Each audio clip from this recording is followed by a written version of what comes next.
Welcome to Firsts in Fiction, your first stop for learning to write fantastic fiction. I'm your host, Aaron Gansky, author of The Bargain, the Hand of Adonai series, and Firsts in Fiction. And I'm Alton Gansky, father to formerly said Aaron, and the author of a bunch of novels and some nonfiction books and some other kinds of things, and teacher and editor, whatever keeps me off the streets. And I'm Molly Jo Riley, producer of the podcast. Absolutely no relation, and sometimes I'm really happy about that. And sometimes, well, we still call him Pops. I am the curator of the Unemployment Cookbook, the upcoming mystery location novel NOLA, and that's all that's on my resume today. Pops, I think you should have introduced yourself as him with the hair recently trimmed. You get a haircut recently? Yeah. They left all the gray in, so I don't know what's up with that. And apparently I had it cut shorter than I normally do. And apparently all the gray was hiding underneath. So.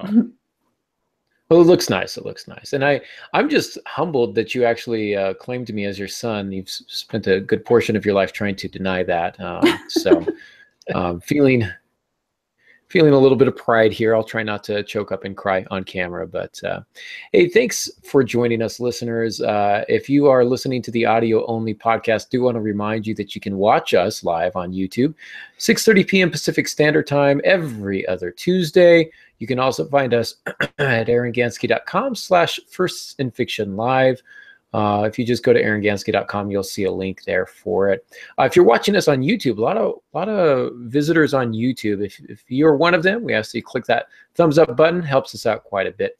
And don't be afraid to leave us a comment. We like hearing your comments. So, and of course, share with your friends. We're still trying to get the word out there. This is a good resource, a completely free resource about how to write fiction, and we just want to be able to share that with as many new writers and experienced writers as are curious about it. So we do have an Ask the Author question this week from Therese Moore, long-time listener. So hi, Therese, how are you? She's in the chat room right now. So, and she mentioned this last week, and I thought it was a good question. So this comes from a discussion that of a comment that she heard on a different podcast, but we're going to forgive her for listening to another writing podcast. I guess we can forgive that. But she wants to know, what is the difference between commercial fiction and literary fiction? And that is a good question.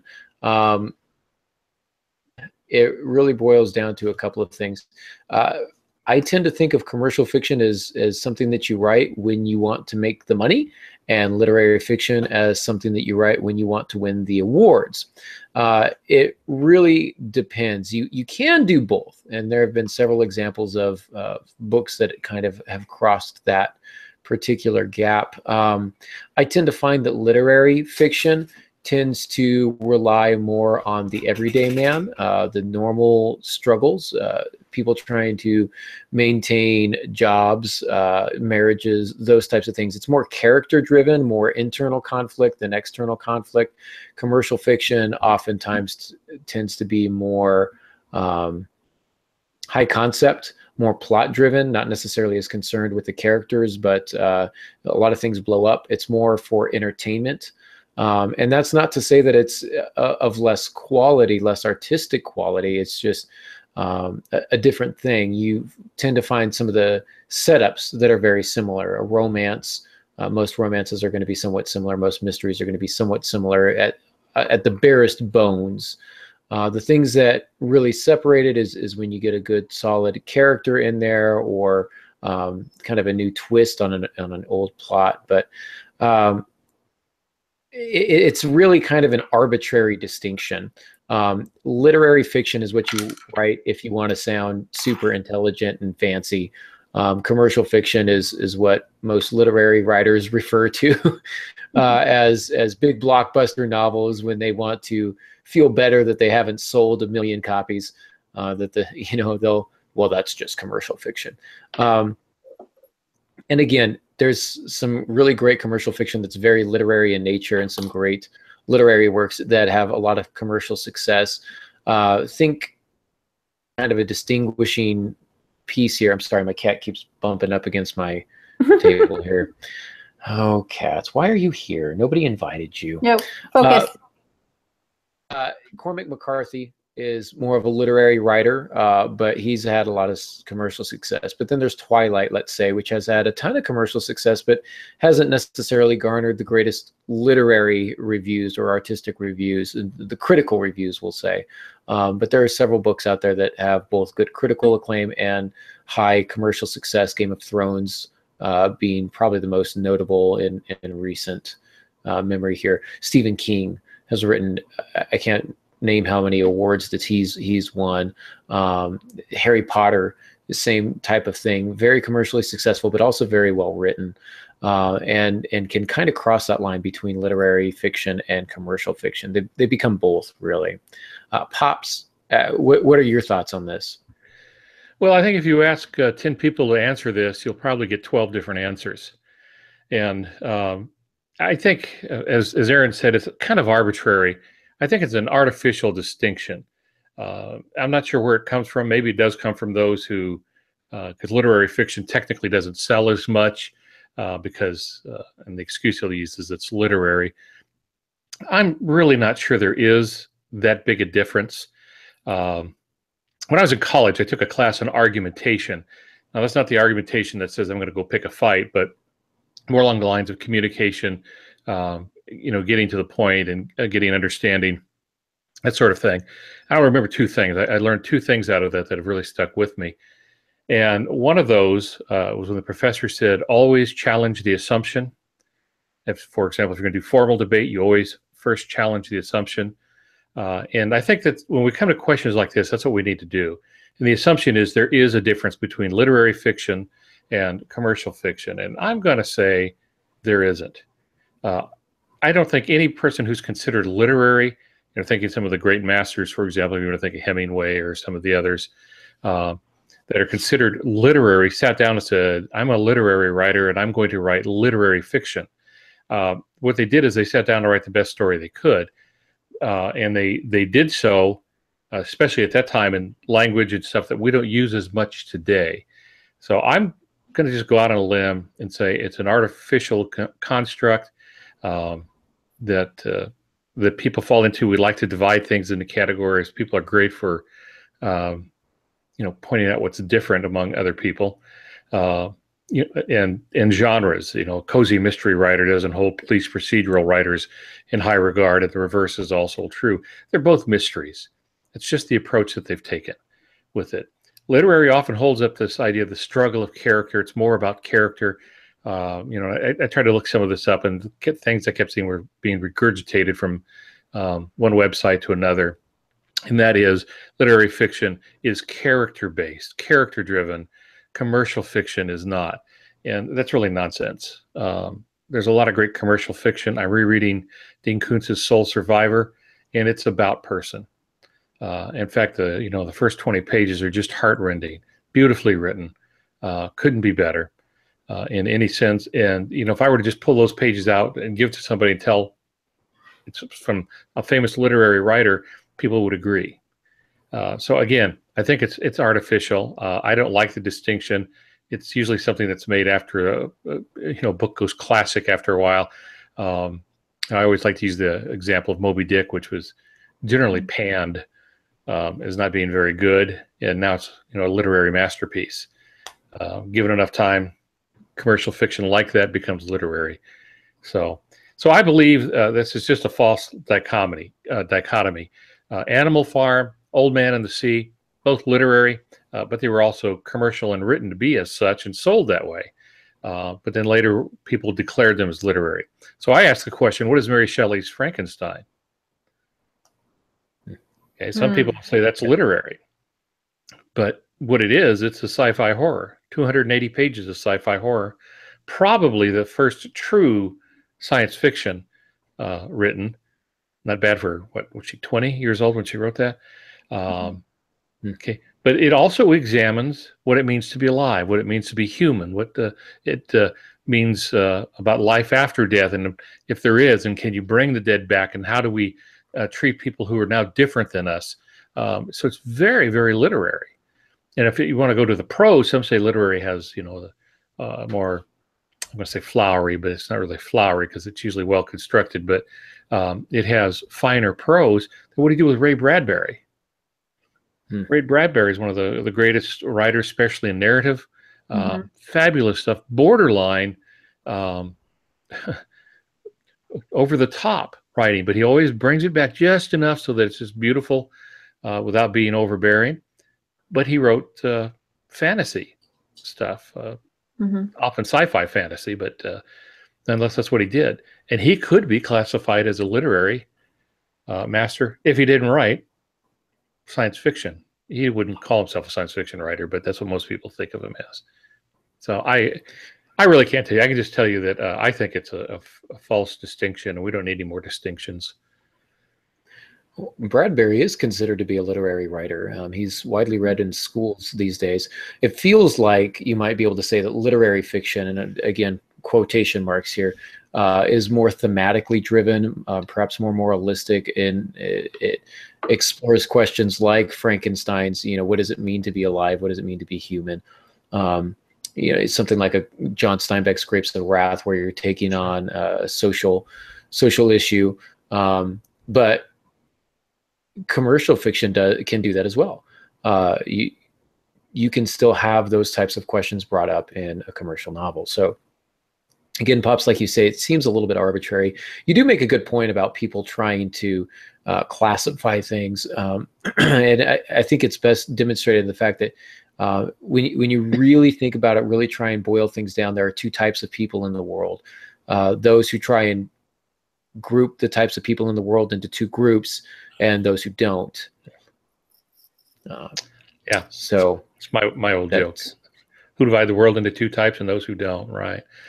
Yeah. But I think you're on the money there. And when you think about it, what was Jules Verne? Is he literary? You know, if you're dealing with 20,000 Leagues Under the Sea, it's a lot of it's about war and you know, a human's response to war, and really the moral question beneath it, is it all right to take the lives of military because that someday they may start a war? You know, that's kind of the sub story there that really is the foundation for it all.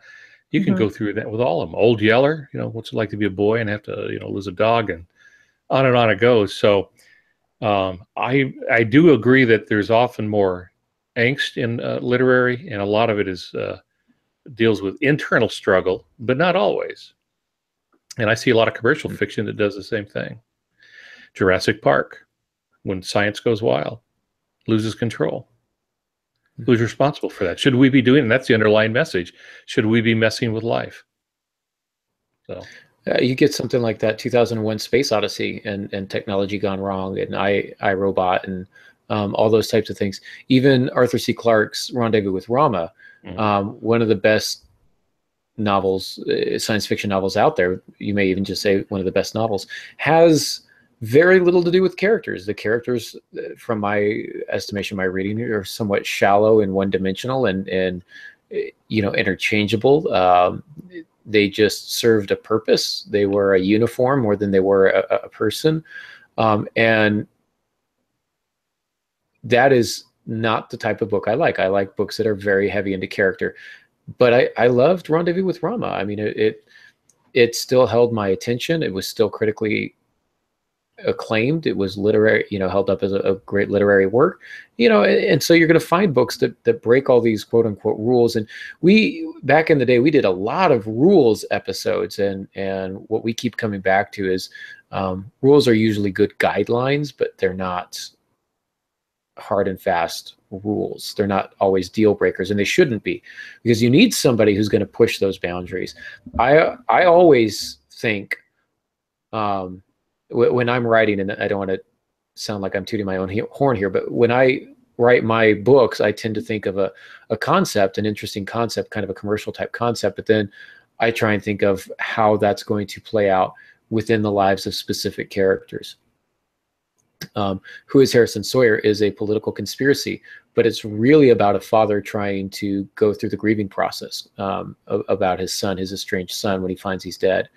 You know, The Bargain is kind of, I guess, more literary in nature, and it asks the question, who is, what is good, who determines what a righteous person looks like. And so it's a deep character study, but it's also got a commercial, I guess, plot line through it, in that he's racing around against time, trying to save a town, trying to save his dying wife. And so you can take even the Hand of Adonai series. When I sat down to write a fantasy novel, I didn't think, well, I'm just going to write a fantasy novel and throw in every trope I can. I thought, how do I take this from normal fantasy into a more introspective kind of character study, if you will? And so I think that you can have it both ways. And I think that we should probably be aiming to have it both ways. We need more writers who are going to challenge themselves to write to a high literary standard, but still writing something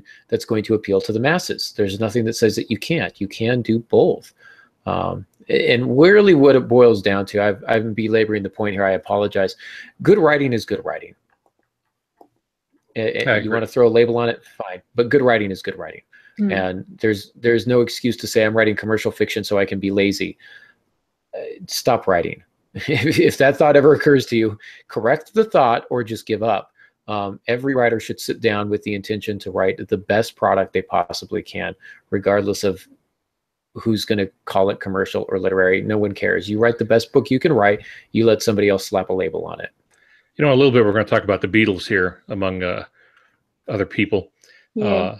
And it's one of the things that amazed me about the Beatles. We'll talk about their growth and stuff in a little bit, but their stuff is timeless. And I guarantee you, they did not sit down and say, I'm going to write a timeless piece of music. And I'm going to write a record. It's going to be fun and people are going to like it. And we're going to do this song and we'll do new things with it. And as they get better at what they did, they try new things. And there are orchestras that play these things. That's almost classical at times. It just depends who's playing it. But they were probably pretty surprised by that, I think. They did what was on their heart to do, and I think that's the thing that the writer has to do. You write the story that's in you. Yeah. F. Scott Fitzgerald is about the only writer that I can think of who actually did sit down and say, I'm going to write a novel for all time that will be timeless, that will be read generations from now, or at least the only one who did it and actually succeeded.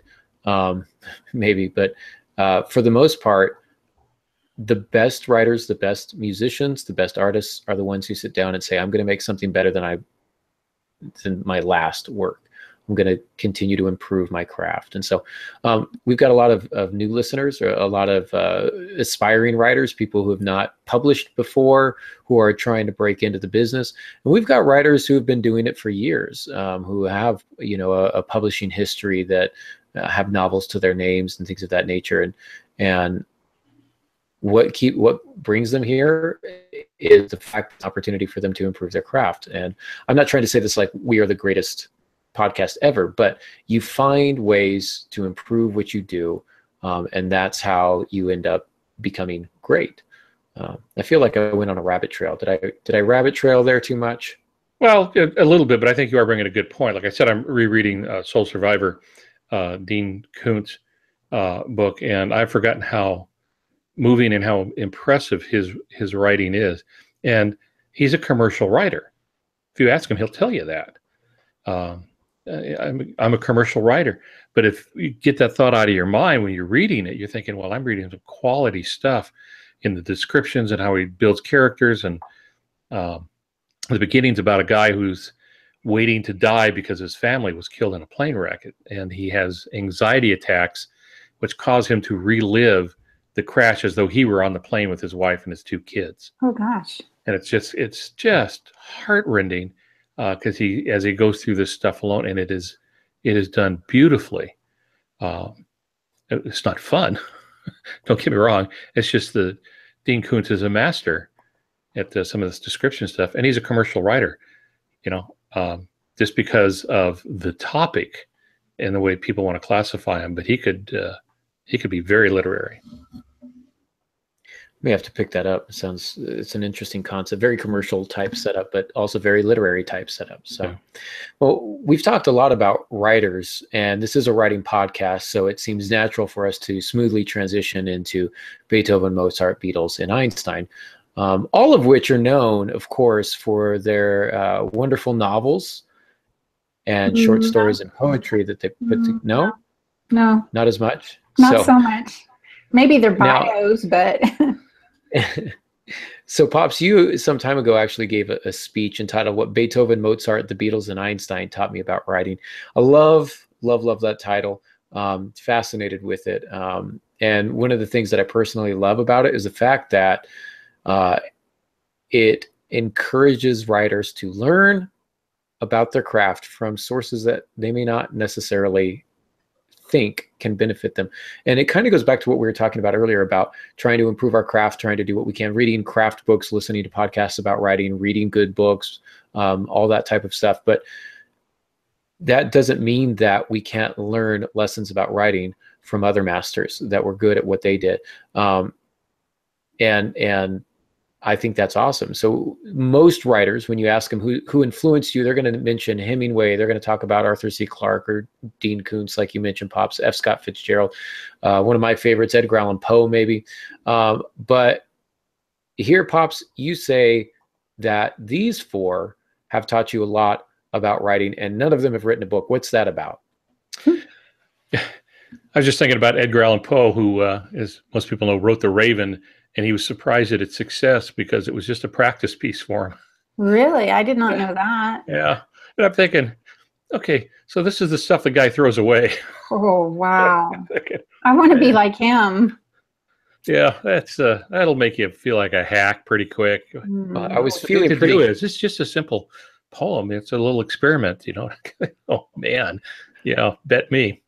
I can actually see that now, thinking back on it, that it would be a challenge for him, a writing exercise, and how to, especially with the slant rhyme that he uses, etc. But I did not know that about The Raven. I was feeling confident going into this podcast. Now I just feel like a terrible writer. So thank you for that, Pops. But well, yeah, join the club. I'll try to school you. You know. Yeah. All right. Well, I find inspiration from just any number of places. Usually when I think of my mind, I will sometimes call it faceted, but it's probably just fragmented. And so I'm interested in so many things. It's hard for me to focus, but nonetheless, the advantage to that is I learn things about myself and about my craft from unexpected sources. And I think some of the best writers do that. So I find inspiration from creative people who work in fields as different, as architecture, poetry, sculpture.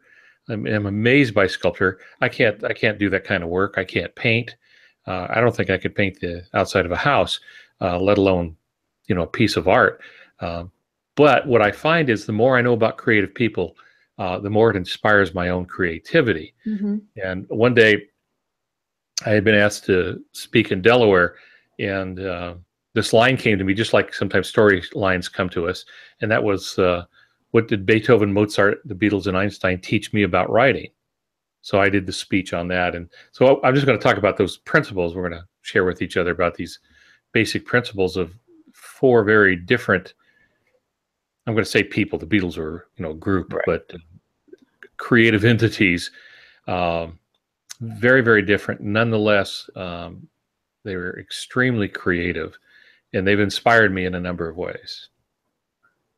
It's really common for people when they're talking about their influences, trying to name the most obscure people that they possibly can to show how well read they are, or how cool they are, or how hip they are, because they know about these little bands that nobody else has ever heard of. But you Pops have gone with names that pretty much any American is going to recognize. You've got two born in the 18th century, two born in the 20th century. So the time period that these cover is pretty amazing. And none of them even write books. What do these four kind of have in common for you? Well, they've all influenced me some way or another, even though they're all non-writers. Again, like you say, none of them have written any kind of books. So I chose these four. Maybe we ought to just start with one of them, Mozart. Mozart, if everybody I think will acknowledge, Mozart was just a genius. And you can see that from the time he was a child, he was weird, but then geniuses tend to be weird. So he was very brilliant. And he taught me that early success does not mean lasting success, because he died in poverty and his body was buried in a mass grave. And you think, and here he is, and many would argue this, perhaps the greatest composer, certainly of that era, one of the greatest composers ever to have lived, and very successful, and played before kings and princes, and then his body gets dumped in a mass grave when he's dead, because he loses everything because of long-term illness and stuff. So one of the things that taught me as a creative is, no matter how much success I'm having at the moment, it doesn't mean I'm always going to have success. And so I need to keep my nose to the grindstone. I need to keep doing what it is I'm supposed to be doing. He also taught me that no matter how good you are, you will have critics. A lot of people didn't like Mozart. Sometimes they didn't like his personality, and he could grate on you a little bit. But I went to school with him. He could grate on you a little bit. But no matter how good you are, there will be critics. We mentioned Melville with Moby Dick, and he was criticized. So, every writer gets criticized about something, usually by people who can't do the same quality of work. Hemingway criticized Fitzgerald, and they had a mutual dislike of each other for quite a while. Hemingway criticized pretty much everybody who helped him become a great wrter. He loved them, and then once he got more famous than them, he kind of kicked him to the curb. He actually once said, I can't even remember what it was, but somebody had asked him about the role that Fitzgerald had in shaping one of his novels, and Hemingway said he had nothing to do with it. He's never seen this book.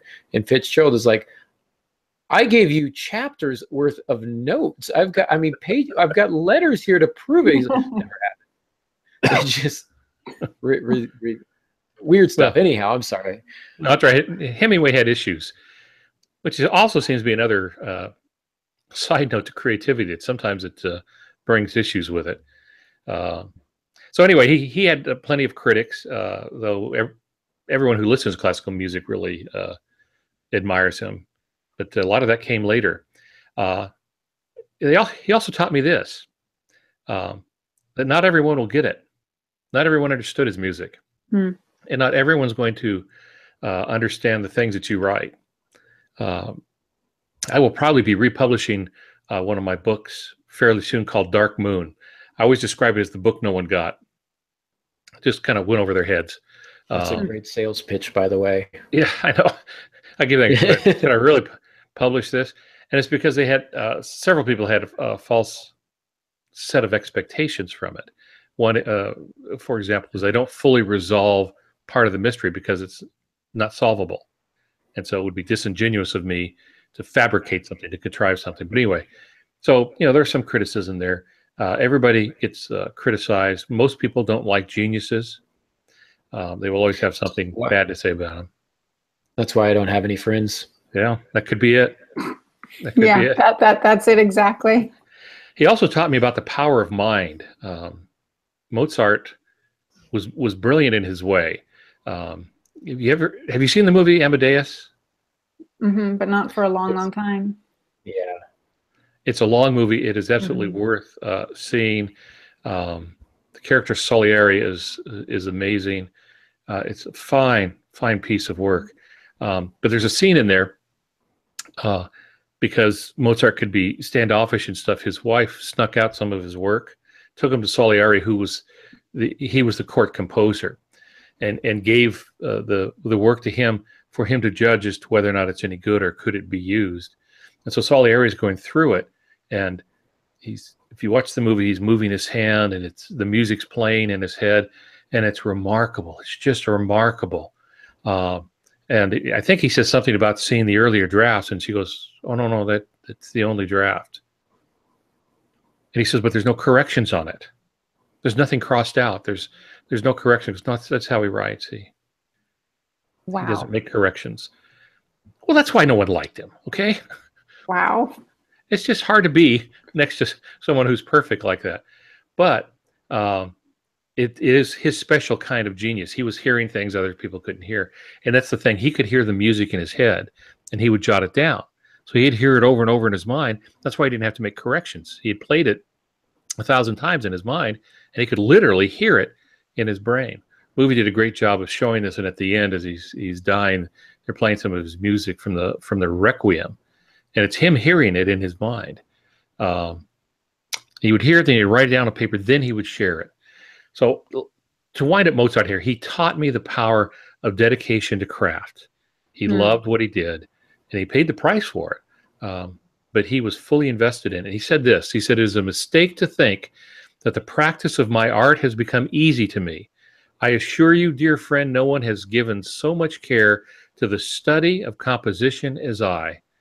There is scarcely a famous master in music whose works have not frequently and diligently studied, that he has not diligently and frequently studied." And we sometimes think of that since he could just write this stuff down, but it's because he studied so much. And one of my biggest complaints when I meet budding writers is they don't study what the others have done. They'll show me stuff and I go, well, this is not how you do dialogue. You don't, quotation marks don't work like this.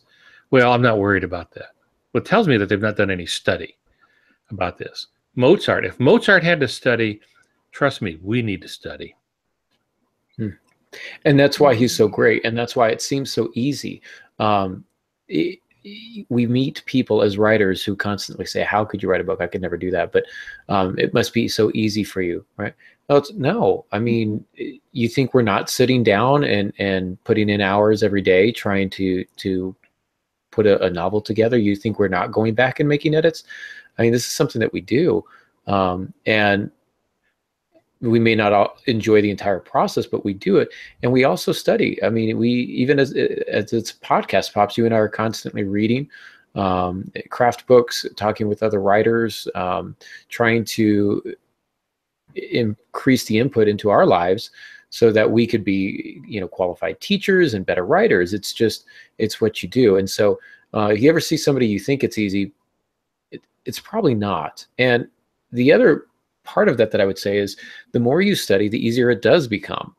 It'll never be easy, but it will be easier. It's practice. It's anything else. The more you do it, the better you get at it, at least theoretically. So, but your threshold of tolerance is also increased. So I can write a book much faster than I used to. The words usually come easier, but I'm stricter about them now than I used to be. And so that's the price you pay for that. Yeah, it's like any sport. My son recently joined the cross country team, and he came home on the weekend and he said, "Pops, we got to run a couple of miles this weekend." I said, I said, I ain't wearing a jersey. I don't got those fancy shorts. I'm not on the team. I don't know what you're talking. I have no number. I don't get a fancy jersey. You taking one of the cats with you? What? Yeah, I don't understand this. And he's, well, I don't want to run alone. All right, fine. I guess I like him a little bit. So I go running with him, and 2 miles. That's a heck of a place to begin. And we just clocked in 4 miles this last Saturday, and so we've been kind of at it every weekend and getting better. But that 4 miles didn't feel as bad as that first 2 miles did. The more you do it, the better you get at it, and you know what to expect, and you have a higher, as you say, Pops, a higher level of self-criticism to improve yourself. So great notes about Mozart. What about Beethoven, though? Love Beethoven. Absolutely one of my favorites. When I was much younger, I used to do a lot of bicycling. I was one of those guys who wore the loud jersey and had the street bicycle and made you nervous when I was passing you at the stoplight and stuff like that. I love that kind of stuff. I used to do that in a little town called Ojai, California, outside of Ventura. And there were places I could go where I would be the only one on the road. There'd be no cars, but I'd be listening to Beethoven. Now, anybody listening to this who knows how to bicycle on the street knows you shouldn't be listening to anything. You're not supposed to have earphones in because you can't hear cars. But, I was dumb as a brick, so I did it anyway. And I'd listen to Beethoven. It was just moving every time. What he taught me, as great as he was, is that genius is no defense for difficulty. Every once in a while I come across a budding writer who thinks that they can get their book published, everything in life will be grand. It's no shield against difficulty. And most people listening to this will know about the Ninth Symphony, the da-da-da-da. It's absolutely unforgettable blend of choruses and individual voices. It's got operatic singing in the last movement, but it's all instrumental before that. Very, very moving piece of music, and the joyful that he has. What a lot of people don't realize is he never heard that. I've heard it 100 times, maybe more. Beethoven never heard it, and that's because he had gone deaf. Beethoven lost his hearing, and when he was writing that music and later music, he would have to lean forward over his piano and lay his head on the piano. And so that way when he hit the chords and he hit the keys, it would vibrate through his head so that he could get the right notes down on it. And there have been some that have claimed that he had a piano that they cut the legs off and put it on the floor so he could lay on the floor and feel the vibrations as he played the piano through it. So here he is, one of the greatest, if not the greatest, composer of all time, and he can't hear what he's composing. So what did he do? He didn't give up. He wrote one of the best pieces of music that's ever been written. So he may have been a genius, but he had kind of a sad life. The love of his life never became his own. So he had his music, and then his genius with his determination can overcome adversity. And that's really one of the things we learn. Genius is mostly, as Einstein would later say, is mostly perspiration, not inspiration. You keep plowing away, you keep plugging away at it. And he kept doing that. That made me think of someone else who's not on the list here, but her name's Fanny Crosby. And if you've ever been in a church and they're singing, you probably have sung one of her songs. The reason I could say that is she's written over 8,000 poems and hymns. And some of the most unforgettable and most often sung spiritual songs, hymns, came from her. Well, she was completely blind when she was doing all of this, and she described her brain as being like a dresser, and she would put little thoughts, little poems in each of the drawers, the lyrics. And if asked to recite the lyrics to one in her mind, she would open that drawer and have it word for word. Wow. She had learned to overcome this blindness. So deafness stole Beethoven's hearing, but it did not steal his heart for the talent. And that's the same thing for writers. He taught me the power of commitment. Because there's setbacks, because things don't go right, it doesn't matter. The writing is still there, and if that's what you're supposed to be doing, your soul will not be satisfied until you are pounding on a typewriter or using a pencil or pen or working at a computer, putting the words down. And Beethoven said this. He said, tones sound and roar and storm about me until I set them down in notes. It's like Mozart, he's hearing them. Wow. But he's saying they just storm around me. They're with me all the time. And he has to put them down. Otherwise, you can't get rid of them. Can't get them out of his head. That much connected to his art. Therese will probably find this information for us because she's our unofficial fact checker. But there's a book. I hadn't planned on talking about this, but you made me think of it, Pops. That was entirely written by somebody who was paralyzed. The only movement they had was blinking. They could blink, and they'd come up with a system, and they wrote a book simply by blinking, an input device. Wow. Took a while, letter by letter, word by word, simply blinking to get the right combination of letters into words, into pages and sentences and chapters. And you're right. Adversity is going to come. And for most writers, the greatest adversity that we face is time. I'm trying to conquer that. Most of us don't have to worry about some of the stuff that faced people like Beethoven and Fanny Crosby. But I tend to think that if something like that happened to me, I'd probably end up still writing it. Like you say, Pops, it's in you. And if it's what you're called to do, you got to keep doing it, no matter what. So very inspirational stuff.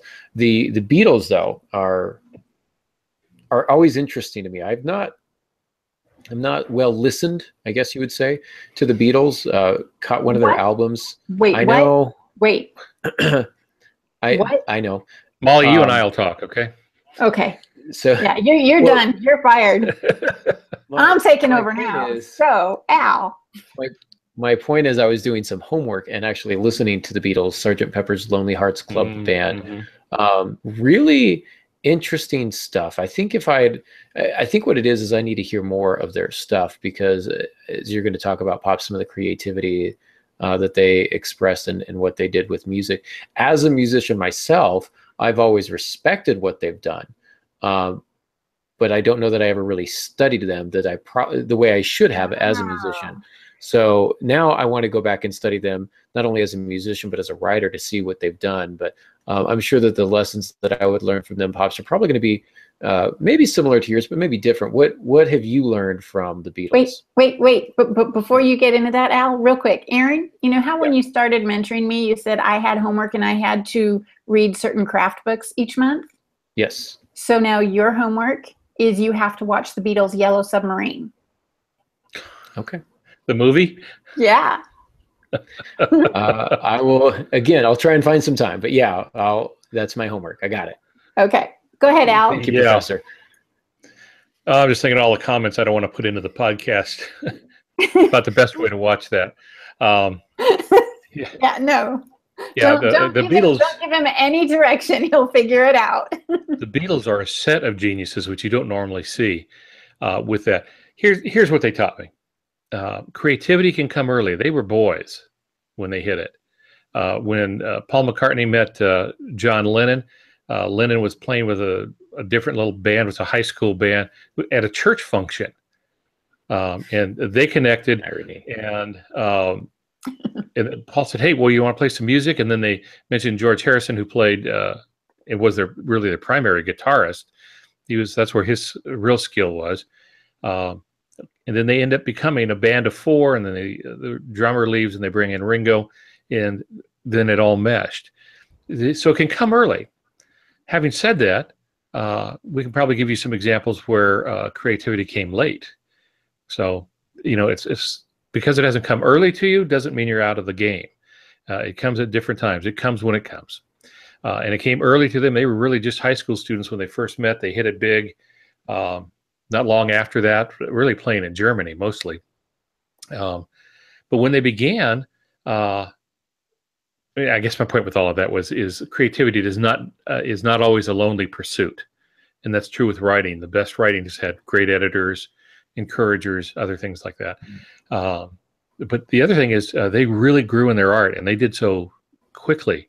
So when they start getting older, you start seeing a change. So early on, they were doing other people's stuff. They're doing cover work.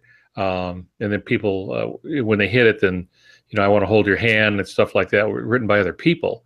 And then they actually had to fight to get their own songs on their albums. I think they got to the point where they were quitting. And so they got to get a couple of their own songs, and those took off, and then off it went from there. So if you take the song I Want to Hold Your Hand and you listen to it, it's as basic and as juvenile as it gets. You listen to Sgt. Pepper's Lonely Hearts Club Band that you were talking about, or the White Album, or something like that, you would not believe that it's the same people. Then even after they broke up, when they were doing their individual careers, the music they were producing was head and shoulders above anything they'd done, even as the Beatles. So you grow in the craft. And that really taught me that I needed to grow in my art, and that's not going to stop. You have to keep getting better. It's just an interesting little side note here. In their last album on Abbey Road, the song Because is based on Beethoven's Moonlight Sonata. You want to guess whether or not they listened to Beethoven? Probably not. Wow. Yeah, a lot of their music influence came out of the blues, American blues. And as with a lot of rock and roll, they started off as blues players and then went into rock and roll. So what they did is they taught me the power of change. I'm not the writer I was. I am not the writer I will be. I don't want to be stationary. I want to be better than before, and I want to keep marching towards the better me as a writer down the road. So change is inevitable, but change is welcome. Yeah, I don't want to be stationary either, because then people would just write all over me. Sorry, that was the easy joke. But I love that about the Beatles, and I've known that they've long pushed the boundaries of music and what you can do with music, and cared more about their art than necessarily the critics. They weren't playing to please critics. They were playing to get better and to try something new and to push the boundaries a little bit. And that creativity really set up a lot of bands. To this day, you still get rock stars that are quoting the Beatles as one of their primary influences. And they were inspired by Bob Dylan, who was predominantly a poet. He was also a musician, but and their list of influences goes back, like you say, even to Beethoven. So it's good to find creativity from other sources and to continually try and challenge ourselves, not only to get better, but to try new things. So, we could build on that and say another lesson is they found themselves. They became their music is iconic, and it represents them. And there's not another group that really sounds like them. And I don't think many groups would try unless they're doing, their cover bands, that kind of thing. But they found their own sound, their own way of expressing themselves, which was different than every other. There were other, groups coming. Rolling Stones, for example. The Beatles would not sound good doing most of the Rolling Stones songs. Rolling Stones would not sound good doing most of the Beatles songs. They're different people. They have a different set of creativity and values. So, and it's the same thing. I don't want to sound like Fitzgerald. I don't want to sound like Hemingway. I don't want to sound like Dean Koontz. If I'm going to make that error, I'm going to go with Dean Koontz. I don't want to sound like Ray Bradbury. I want to sound like me. I want to find out what that is and do my best. I want to learn from all of those. But your personality will change the inflection of your writing. Well said. I like that. Change the inflection of your writing. Very well said. What about your last name here? The musician, the world famous musician Einstein. He was a great musician. Well, he played the violin. Yeah, you had to pick. Yeah. So I guess we keep the theme going. That is true. Theoretical physicist, Albert Einstein. And he had a unique way of thinking, and that's what I get most out of him. He would do thought experiments. That's why I call him a theoretical physicist. He's not the kind of physicist that does a lot of experimentation. He lets other people do the experimentation. But most of it takes place in his head. So he's a great role model for writers because so much takes place in our heads. And for example, the theory of relativity began as a trolley ride. He was on a trolley riding off to, I believe it was the patent office. I think he was still working at the patent office as a clerk. And he looks out the window and he asks the question, I wonder what the world would look like if this trolley was traveling the speed of light. Odd question. Not for a theoretical physicist, but, for him, he thought, I wonder what that would look like. And that would lead to a set of theories, special relativity and the general relativity, that would make him famous. And he would get his Nobel for actually his studies on light. But he did this thought experiment, and that's what he would do to think. And he had this little phrase in a heavy German accent. And when he'd encounter a problem, he would have students around him, or he would have other physicists that'd be talking, and they'd hit a problem. And he would say, I will a little think. I will a little think. Like he's saying, I'm going to think about this a little. And he would sit down, he had his little pipe, and he'd sit down, he'd close his eyes, and his body would stay, but no telling where his mind went. And then often he would open his eyes and he goes, I think I have it. Okay, that's what writers do. That's what writers do. I will a little think. I'm going to sit down and think about this character or this situation or this possible plot line or this scene. I will a little think. And then the creativity came out of that. He wasn't the best mathematician, far better mathematician than I would ever be. He'd be working at that level. But when he got to the real high math, he had to bring other people in. Sometimes we think we got to have some kind of degree in English or something to write. We may not have all of that. We have other people to help us with those kinds of things. You want to know as much as you can, but you don't need everything in place. Einstein didn't have everything in place. He just had the important stuff for him. He had concern over social issues, which I think writers should have. He struggled with personal relationships. That's another problem with genius. He was a great physicist and a lousy father and a lousy husband. But he was a really good communicator and a great thinker. So make what you want out of that. But what he taught me most of all is he taught me the power of imagination, that ability to just sit and think and trust my mind to come up with what it is that I need. And he would say imagination is more important than knowledge. I would agree with that in a variety of ways, but I think knowledge comes from imagination. You've got to have somebody who thinks it first, and then the practicality of it, the trying it, comes a little bit later. And you could argue that all fiction is a thought experiment. What would happen if? And so we do have a lot in common with Einstein in that way, and the ability to close our eyes perhaps and to try and theorize a solution to the problem, or to consider what new conflicts might arise from decisions made by our characters and things of that nature. Even if our characters are not theoretical physicists, it's good to be able to handle the imagination in that way. You've got some takeaways from this, and these are all in the show notes. You've said it very succinctly and efficiently. We are a little bit short on time, but you've got a list of takeaways here that I think are really valuable. So what would you say for our listeners? What do you want them to come away with after all of this? Well, I'm going to suggest that when these get posted real soon, that they go to your website and get these, because I have 13 takeaways, and we're not going to have enough time to go through them. Wow. Because I'll probably start preaching at some point going through it, so I don't want to risk that. But really, what a takeaway is, what do I want you to get out of this? And for example, the first one is, what is your dedication to craft? Are you willing to learn? Are you willing to try different things? Are you willing to experiment? Are you just in it for the money? Mozart enjoyed fame, but he lost everything. Still, we remember him as being great. These are the kind of things I'm talking about here in these takeaways. They're questions about helping you figure out what your commitment is, how to change and grow, that the learning process continues on, that Einstein didn't fit in school, Beethoven was a loner, Mozart alienated everybody around him, and the Beatles didn't know the fame that they would have. So everyone's going to be different in their journey through this, so don't compare yourself to others. So go to the website, go to Aaron's website, aarongansky.com. You can get the show notes there and make them your own. Just to be clear, we are not suggesting that you alienate everybody that's close to you.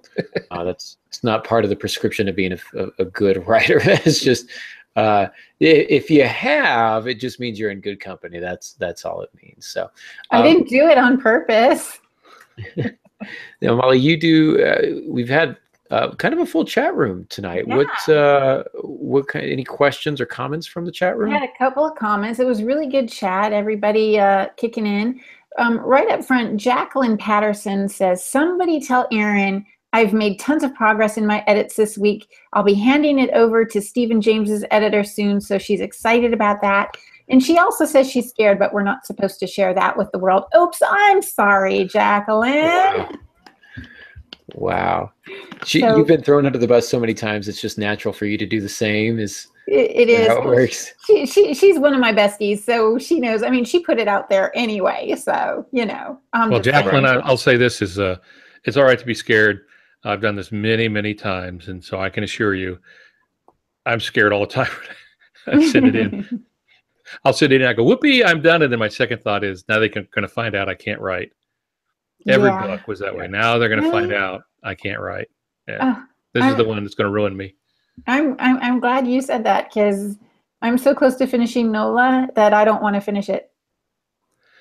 That's a thing that happens. Does that make sense? I'm so close to finishing it that I don't want to finish it. I don't want to ruin it. Fear, F-E-A-R. It's a false expectation about reality. If you don't finish it, you can't move on to the next one.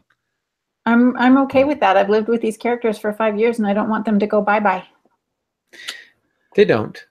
Okay. Even when you finish a book, they don't go away. They will torment you, haunt. They'll be with you. Plague. It's not for a long time. So, but you guys are scaring me now.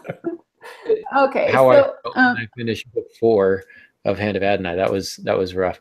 I do want to say, Jacqueline, congratulations. I'm very proud of you and for kind of taking this journey and getting to this point. And I know good things are coming your way.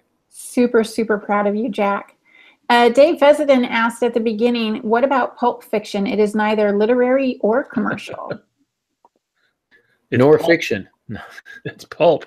Yeah, for those not familiar with the term, Pulp Fiction was very popular in the 30s, 40s, 50s. It's cheap paperback books. And let me tie this into the Beatles just to prove you could tie anything to the Beatles. They did a song called Paperback Right Man.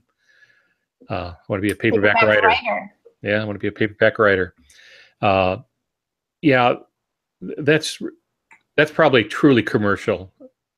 I'm going to write this for money, and then I'm going to write another one, and then another one, and then another one. And it was never about art. It was about getting a paycheck. But some of those people went on to become quite famous. But they would crank stuff out. I've heard stories of them having a party at one of their houses, and the host will say, "Well, I've got to do 30 pages before morning." And he would just slip away and start hitting his typewriter. Oh, wow. And all the others were writers, so they understood. They just kept partying. Wow. That would be fun. I want to have a party like that. Okay, I'll keep writing. Not quite like a Pulp Fiction, but Tess says the book that you were referring to, Aaron, she believes is The Diving Bell and The Butterfly, a memoir by journalist Jean-Dominique, I'm not even, Bauby. He suffered a stroke and locked-in syndrome. He wrote the book using a partner-assisted scanning. That sounds very familiar to me. Yeah, I think that's what it is. Tess rocks. Yeah, she's pretty awesome. And then she has a question for the room at the end. She says she's preparing to submit to agents. One wants a summary of her novel, limited to 2 paragraphs. How many words would that be? About 2 paragraphs worth? Well, if you don't use punctuation, it's going to have the same number of words. Yeah, think 1 page. Think 1 page. Really, what an agent's doing, what they're doing is they're just trying to see if what you're writing is something they represent, and if you can write well enough on 1 page that they would be willing to spend the time to look at anything else. So, yeah, 2 paragraphs. My guess is, depending on how you set up your page, you get about 300 words to a page if you're using a computer, 12-point Times Roman, 1-inch margins, double space. Unless it's a lot of dialogue, you'll get about 300 words to a full page. So, and paragraphs can be 1 line to 50 lines. So that's really hard to judge. So my guess is you're looking 200 pages. 200. It's a really long paragraph. That's a long. I used to have to read a theologian, and he never used paragraphs. It was just 1 long paragraph for 50 pages.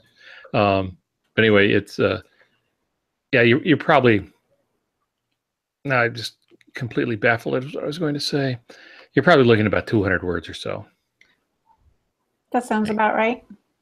We'll go with 200 words. Excellent. Any other questions? No more questions, but we do want to say hi to Lawrence because he is in the chat room, and I'm not familiar with that name, so I'm wondering, Lawrence, if you are a new listener. If you're not, I'm sorry, and welcome to the cloud. Yo, Lawrence. Hey, Lawrence, thanks for joining us.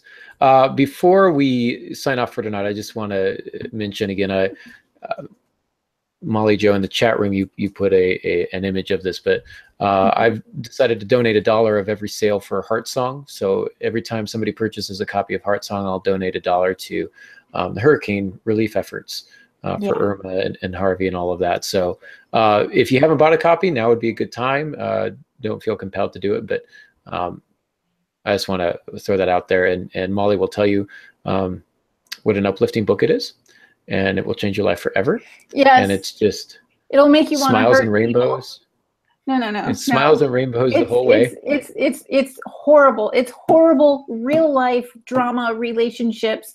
And I cried every single day that I read it. Of course, I cry a lot. No, I almost want to cry every day. But this book made me actually cry every day. I was texting him every 20 minutes saying how much I hate him. And then at the end, of course, I don't hate him because the book is over and he's still alive. So, I didn't kill him or anything, but it's still a very good book. So if Just so you know, I read Aaron's first attempt at fiction. That made me cry too. I think this is kind of a different kind of reason for crying, but it's good to know that he still has that effect on everybody.